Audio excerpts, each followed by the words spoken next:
ternyata setelah saya observasi, tidak semua murid itu tertarik pada 1-2 metode yang saya terapkan di kelas. Satu sama lain mereka memiliki kecenderungan yang berbeda. Nah, dengan pembelajaran berdiferensiasi inilah saya menemukan solusi untuk bisa memfasilitasi ketiga gaya belajar tersebut. Kemudian, dalam aksinya sebelum di kelas, saya terlebih dahulu mengklasifikasikan siswa sesuai dengan gaya belajarnya masing-masing. Jadi, sebelum di kelas, di ruang pembelajaran, saya bikin grup dulu untuk men-share pertanyaan ataupun question yang isinya tentang tes gaya belajar. Kemudian setelah didapat hasilnya, pas di kelas saya meminta siswa untuk berkumpul sesuai dengan kelompoknya masing-masing, sesuai dengan itu belajarnya. Pada aksinya tidak hanya berfokus pada produk, tapi saya ketiga-tiganya itu dilaksanakan dari mulai konten, proses, dan untuk siswa yang visual, konten dan prosesnya saya menggunakan tayangan yang melalui YouTube. Saya minta siswa visual untuk benar-benar memperhatikan dan mengamati secara langsung tayangan tersebut. Kemudian untuk siswa auditori, saya mengemas materi atau kontennya juga dengan tipenya mereka, yaitu dengan cara merekam materi. Kemudian saya meminta siswa auditori untuk membawa earphone masing-masing, sehingga apa yang saya rekam diperdengarkan secara fokus oleh siswa auditori. Dan untuk siswa kinestetik itu adalah saya siapkan di pojok baca, sehingga anak-anak kinestetik itu ada pergerakan dalam pembelajarannya, tidak hanya di satu tempat saja. Mereka mencari sampai sedapatnya, jadi ada bolak-balik seperti itu. Nah, itulah di antara diferensiasi yang sudah saya laksanakan dalam aksi tersebut. Selain proses 3 gaya belajar tadi, saya juga mengintegrasikan model pembelajaran discovery learning, yaitu yang sinteksnya adalah stimulus atau memberikan stimulus, kemudian problem statement, data collection, data processing, lalu diaduk dengan verification atau pembuktian. Tentu dalam pelaksanaannya tidak berjalan mulus, saya menghadapi tantangan maupun hambatan. Ya, di antaranya persiapannya perlu waktu yang lebih lama ternyata daripada pembelajaran sebelumnya. Kemudian keterbatasan sumber daya, baik sumber daya manusia maupun sumber belajar. Kemudian kesulitan mengelola keberagaman murid, lalu kesulitan menyusun asesmen yang sesuai, dan kesulitan dalam memanage kelas. Itu tantangan yang saya hadapi saat praktik baik. Sebagai penutup, kesimpulan yang saya bisa ambil dalam praktik baik ini, saya bisa menyimpulkan bahwa pembelajaran berdiferensiasi itu merupakan proses pembelajaran yang memperhatikan adanya keberagaman latar belakang murid.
terima kasih kepada Ibu Haja Mubarokah ya, yang sudah menyampaikan presentasinya. Ini yang menyangkut tentang pembelajaran berdiferensiasi dan juga menggunakan model pembelajaran discovery learning ya. Dalam aksi sudah nampak jelas ya, semuanya terangkum, ada diferensi konten ya, ada proses juga produk.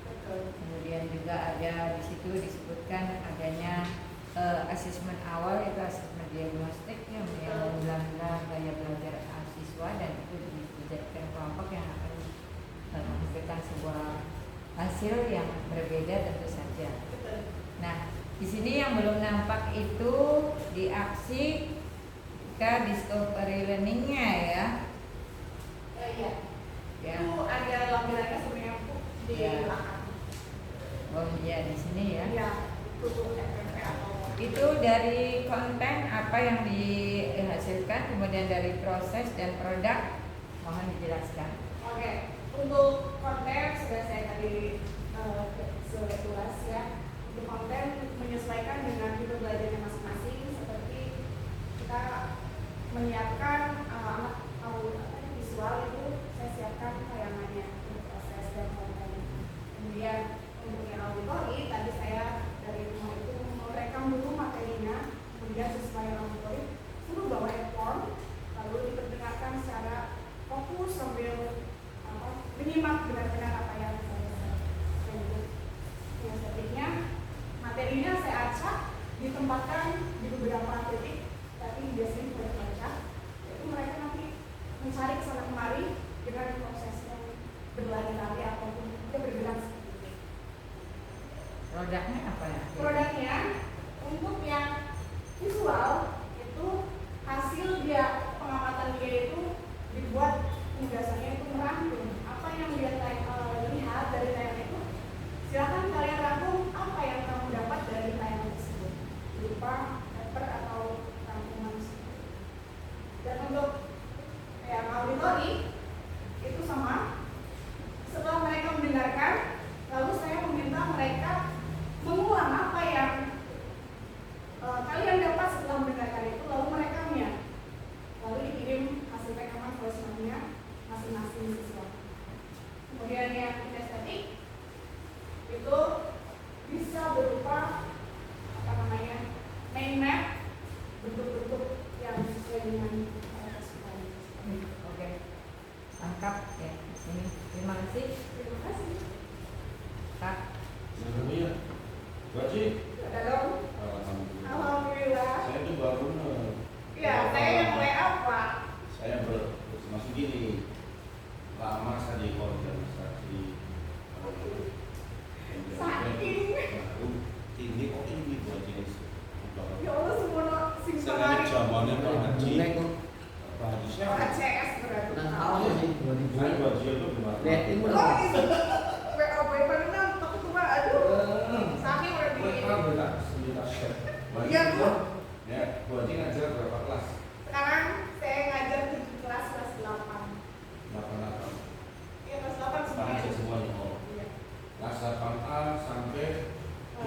Oke, iya. Nah, Bu, metode yang Ibu terapkan di kelas A dengan di kelas lainnya, apakah ada kendala atau tantangan?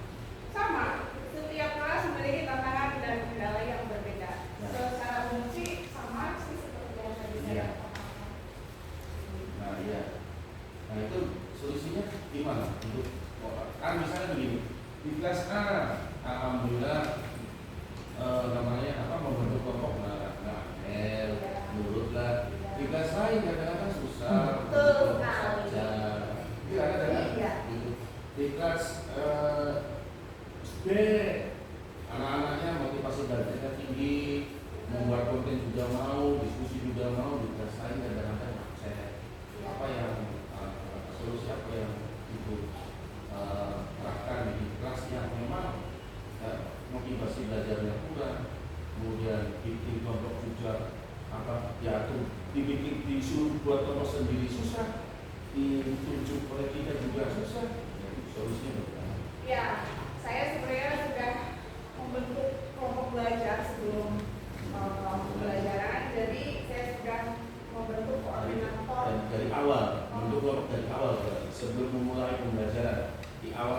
pelajaran baru. Iya, jadi saya tes diagnostik itu setiap awal tahun, Pak. Jadi tes diagnostik selain BTI, saya tadi nge-share tes gaya belajar dulu. Ini kalian sudah kelas 8, silakan itu pengen tahu itu gaya belajar kalian seperti apa. Isi dulu seperti ini, nanti terbentuk tuh 3 kelompok tersebut. Jadi saya minta setiap kelompok ada koordinatornya dan mereka harus bisa bertanggung jawab gitu. Diajar juga di situ tanggung jawab pemimpin. Jadi nggak semuanya saya ngatur. Berhasil Pak kalau kelas 8A. Cuman ya begitu, harus ditungguin kelas selesainya. Kalau kelas yang pintar-pintar biasanya nungguin kelas A. Jadi sudah menunjuk KM-nya aja, ini tuh hasilnya begitu.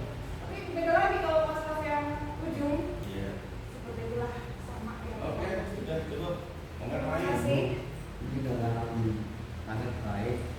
Ini Ibu menggunakan diferensiasi. Diferensiasi ya Iya. Pak. Nah, Bu, ini ada 3 diferensiasi: konten, Ya. proses, dan produk. Ya. Sedangkan materi Ibu materi puasa. Betul sekali. Nah, dan puasa itu adalah yang milik Gusti Allah. Gimana? Yang milik Gusti Allah, Bu. Nah, apa kaitannya dengan konten, proses, dan produk, Bu? Iya. Nah, untuk konten maksudnya itu konten materinya Pak. Jadi kan materi puasa misalnya tentang ketentuan syarat wajibnya begitu. Jadi dibagi, saya tampilkan contoh orang yang sedang dalam perjalanan, kemudian tiba-tiba puasanya batal, itu bagaimana konsekuensinya. Belok gawe aksi nyata katanya. Iya, untuk prosesnya sama seperti itu Pak. Maksudnya apa? Jadi ya di PMK Iya. begitu. Ya, udah cukup lah. Lanjut. Masuk. Udah. Sudah? Ya, ya. Cukup ya. Oke, terima kasih Bapak. Ini Ibu. Ini udah cukup. Sudah cukup, terima kasih. Simpan nilaian. Oke, Assalamualaikum warahmatullahi wabarakatuh. Waalaikumsalam warahmatullahi wabarakatuh. Ibu terakhir. Terakhir. Pak. Ya Allah, sabar sekali. Masya Allah. Subhanallah. Biasa, Bu. Makanya mau dikasih pantun. Katanya mau kasih pantun. Itu idenya merupakan kelarin Bu. Terus ya, pergi ke desa mencari ketenangan, membawa tas isinya ringan. Ini adalah pantun perjuangan agar dapat meraih kemenangan, tapi aja juara 1. Amin. Aja, emong. Apa jare